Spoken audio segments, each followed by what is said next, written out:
સાબરમતીના તટે અમે ઊભા છીએ। તમને સ્ક્રીન પર મનીષ દોશી દેખાતા હશે। એમની સાથે અધિવેશનને લઈને કાલે CWCની મીટિંગ થઈ એને લઈને વાત કરવી છે।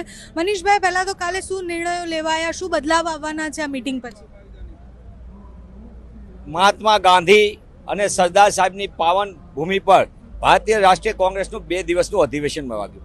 તારીખ 8મી એપ્રિલના રોજ ભારતીય રાષ્ટ્રીય કોંગ્રેસનું સર્વોચ્ચ નેતૃત્વ સન્માનીય મલ્લિકાર્જુન ખડગેજી, આદરણીય સોનિયાજી, આદરણીય રાહુલજી સહિતનું તમામ સર્વોચ્ચ નેતૃત્વએ કોંગ્રેસ વર્કિંગ કમિટીની અંદર બેઠકમાં આ આગામી સમયની અંદર દેશની સામે જે પડકારો છે, જનતાને જે મુશ્કેલી છે એની ચર્ચા ગહન થઈ। રાજકીય, આર્થિક, સામાજિક તમામ પાસાઓની ચર્ચા થઈ અને વિસ્તૃત રીતે જે ડ્રાફ્ટિંગ કમિટીએ સજેસ્ટ કર્યું હતું એ 160થી વધુ સદસ્યો જે સર્વોચ્ચ કોંગ્રેસ વર્કિંગ હોય તેમણે તમામે પોતાનું યોગદાન આપ્યું, પોતાની બધી વિગત કરી અને એના કારણે એ વાતનું જે અત્યારે AICC ડેલિગેટની સામે અત્યારે અમારા અધિવેશનમાં જે છે જે સાબરમતીના તટે છે એટલે પૂજ્ય મહાત્મા ગાંધી અને રાષ્ટ્રશિલ્પી સરદાર સાહેબનું આ ગુજરાતની ભૂમિ પરથી એક નવો સંદેશ સાથે સમગ્ર દેશની અંદર કોંગ્રેસનો કાર્યકર તમામ રાજ્યોમાંથી આવેલા AICCના ડેલિગેટો વચ્ચે ખુલ્લા મને ચર્ચા થશે અને એમાં આ દેશ સામે મોંઘવારી પડકાર છે, સામાન્ય જનતા પરેશાન છે, ખેડૂતો મુશ્કેલીમાં છે, મોંઘવારી આસમાને છે, બેરોજગારી આસમાને છે। આ બધી સ્થિતિની અંદર દેશના નાગરિકોને એના હકને અધિકાર કેવી રીતે મળે એ કોંગ્રેસે એટલા માટે તો ન્યાય પથ ઉપર જઈ રહી છે। અમારી સત્તા માટેનો યજ્ઞ નથી, સેવા માટેનો યજ્ઞ છે। અહંકારમાં વ્યાપી ગયેલી ભારતીય જનતા પાર્ટી, ભ્રષ્ટાચારમાં ગળાડૂબ ભારતીય જનતા પાર્ટી સામે જનતાના ન્યાયની લડત કોંગ્રેસ પક્ષ કેવી લડશે એ અખિલ ભારતીય રાષ્ટ્રીય કોંગ્રેસના અધિવેશનની અંદર સંપૂર્ણપણે આપણી આગળ થોડીક વારમાં આવશે। પણ મૂળભૂત રીતે આ દેશની અંદર 2 વિચારધારાની લડાઈ છે। આ લડાઈ શેની છે? વિચારધારાની છે। એક તરફ વિભાજન કરનારી, દેશને જાતિ, કોમ અને ધર્મના નામે વિભાજન કરનારી રાજનીતિ કરનારા ભારતીય જનતા પાર્ટી RSSની સામે લડવાનું અને બીજી બાજુ પૂજ્ય મહાત્મા ગાંધી સરદાર સાહેબની દેશને જોડવાની, સામાજિક ન્યાયની, સામાન્ય માણસના હકને અધિકાર આપનારી કોંગ્રેસ પક્ષની રાજનીતિ છે, સમાનતા માટેની છે અને એટલા માટે મોહબ્બત, પ્રેમ, સદભાવથી આ દેશનો સામાન્ય નાગરિકના જીવનમાં બદલાવ આવે એ સાબરમતીના તટે આ ઐતિહાસિક નિર્ણય થવાના છે જે આપનો મૂળભૂત પ્રશ્ન છે જેના માટે આપ વારંવાર પૂછી રહ્યા છો। આ અધિવેશનની અંદર સામાજિક, રાજકીય અને આર્થિકની સાથે દેશ સામે જે પડકાર છે અને દેશના નાગરિકો સાથે છેતરપિંડી કરનાર મોદી સરકાર જે રીતે આગળ વધી રહી છે, જે રીતે શિક્ષણનું ભગવાકરણ થયું છે, જે રીતે શિક્ષણની અંદર કોમર્શિયલાઇઝેશન થયું, જે રીતે શિક્ષણની અંદર ભ્રષ્ટાચાર વ્યાપી ગયો છે અને જે રીતે કેન્દ્રીયકરણ થઈને આખા શિક્ષણની અધોગતિ થઈ છે, આ તમામ મુદ્દાઓને ખુલ્લા મને ચર્ચા અને એ ઠરાવની રૂપમાં આવશે। મનીષભાઈ, તમે જે કીધું એ ગાંધીના વિચારો, સરદારના વિચારોવાળો આ પક્ષ છે, તો ગુજરાતમાં સત્તાથી આટલો દૂર કેમ રહ્યો? એ વિચારો કેમ કોઈના ગળે ન ઉતર્યા?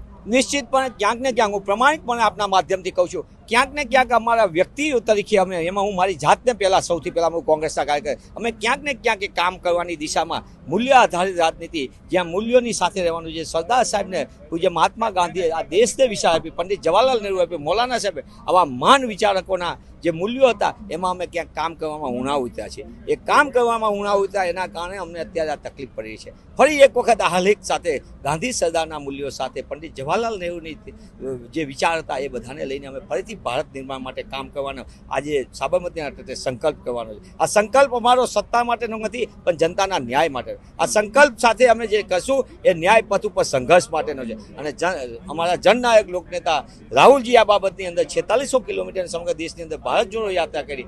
એ રાહુલજીનો જે સંદેશ હતો એ ગુજરાતના ગામ સુધી પહોંચાડવા માટે કોંગ્રેસનો કાર્યકર મજબૂત થશે અને એમાં હું મારી જાતને કાર્યકર તરીકે સહભાગી થવાની મને તક મળશે। મનીષભાઈ, છેલ્લો સવાલ છે કે મીટિંગ ગુજરાતમાં કરવામાં આવી, અધિવેશન ગુજરાતમાં છે એટલે બધા માટે એવું છે કે આટલા વર્ષો પછી ગુજરાતમાં થાય છે, 2027ની ચૂંટણીની પણ અહીંયાથી શરૂઆત કરવાના, એટલે ગુજરાતમાં શું બદલાવ આવવાનો છે? બહુ બધા નેતાઓને સસ્પેન્ડ કરવાની પણ વાત થઈ રહી છે, તો એ શું ચેન્જીસ આવવાના છે સંગઠન? નહીં, આપના માધ્યમથી સ્પષ્ટતા કરી દઉં, કોઈને કાઢી નાખવાના કે એના કોઈની વાત નથી, સંપૂર્ણપણે મૂલ્યાંકન થશે। મારી જાતને હું મૂકું, હું કોંગ્રેસના મીડિયા ડિપાર્ટમેન્ટના ચેરમેન તરીકે હું કામ કરી રહ્યો છું, કન્વીનર તરીકે, પ્રવક્તા તરીકે, મારા કામનું મૂલ્યાંકન થવું જોઈએ અને થવું જ જોઈએ। પક્ષની અંદર તમામની કામગીરીનું પણ મૂલ્યાંકન થવું જોઈએ અને એને જવાબદારી પણ નક્કી થવું. મને જવાબદારી મળી છે તો મારી જવાબદેહી પણ નક્કી થવું. રિસ્પોન્સિબિલિટી સાથે એકાઉન્ટેબિલિટી આવે છે અને પક્ષ માટે હજારો કાર્યકર્તાઓ પદ વગર પોતે કોઈ પણ પ્રકારની એને ટિકિટ નથી જોતી, કાંઈ નથી, વિચારધારા માટે કામ કરે એવા મારા કરતાં અનેક સક્ષમ લોકોને જ્યારે પદ નથી મળતા છતાંય કોંગ્રેસની વિચારધારા માટે કામ કરે છે, ત્યારે એવા સમયે અમે સૌ સાથે મળીને આગામી દિવસોની અંદર કોંગ્રેસના સંગઠનને મજબૂત કરવા માટે જે રાહુલજીની સોચ છે, જે આદરણીય મલ્લિકાર્જુન ખડગે સાહેબની સોચ છે, એ સોચ ઉપર અમે ગાંધી સરદારના મૂલ્યો આધારિત રાજનીતિમાં લોકો વચ્ચે જશું અને વિશ્વાસ સાથે કહું છું કે સૌ સાથે મળીને ફરીથી એક ગાંધી સરદારનું ગુજરાત, પૂજ્ય રવિશંકર મહારાજનું ગુજરાત, વીર કવિ નર્મદનું ગુજરાત, એ ઝવેરચંદ મેઘાણીનું ગુજરાત, એ મૂલ્યો આધારિત ગુજરાત ફરીથી ઊભું થાય. કારણ કે દેશ આખામાં અને વિશ્વમાં ગાંધીના મૂલ્યોની કોઈ વિકલ્પ નથી. ગાંધી ભૂતકાળ પણ હતા અને ભવિષ્ય પણ છે. એટલે ગાંધીના મૂલ્યોથી અમે આગળ વધશું અને મને પૂર્ણ વિશ્વાસ છે કે ગુજરાતમાંથી ગાંધી સરદારની ભૂમિ ઉપરથી એ અવાજ ફરી ઉઠશે. જેમ અંગ્રેજો સામે એક વખત અમે આઝાદીનો જંગ લડીને ગુજરાત એનું કેન્દ્ર સ્થાન હતું, એ જ રીતે ફરીથી આ નવા અંગ્રેજો સામે કોંગ્રેસનો કાર્યક્રમ મજબૂતી લડશે. આ લડાઈ વિચારધારાની છે, એ પુનઃ વાત કરું છું અને જ્યાં જ્યાં અમારી ખામી હશે એ દૂર કરવામાં આવશે અને જ્યાં અમને નવું લાગશે ત્યાં નવીનીકરણ પણ કરવામાં આવશે. થેન્ક યુ સો મચ મનીષભાઈ. અને જે રીતના મનીષભાઈએ કીધું એ રીતના કે 2 દિવસના આ આખા કાર્યક્રમમાં અધિવેશનમાં કોઈને પણ નીકાળવાની વાત નથી, પણ મૂલ્યાંકન થશે, જે ખૂબ જરૂરી પણ છે કોંગ્રેસના સંગઠન માટે. ઘણી બધી વાર એવું કહેવાય કે પદની લડાઈમાં અને એકબીજા સાથે લડવામાં જ કોંગ્રેસ એટલું બધું ઉલઝી ગયું હતું કે એમને સત્તામાં આવવું કે ચૂંટણી લડવી એ બધું બાજુ પર રહી જતું હતું. તો હવે કોંગ્રેસમાં જે ચેન્જીસ આવે છે આ અધિવેશન પછી જોવા મળશે.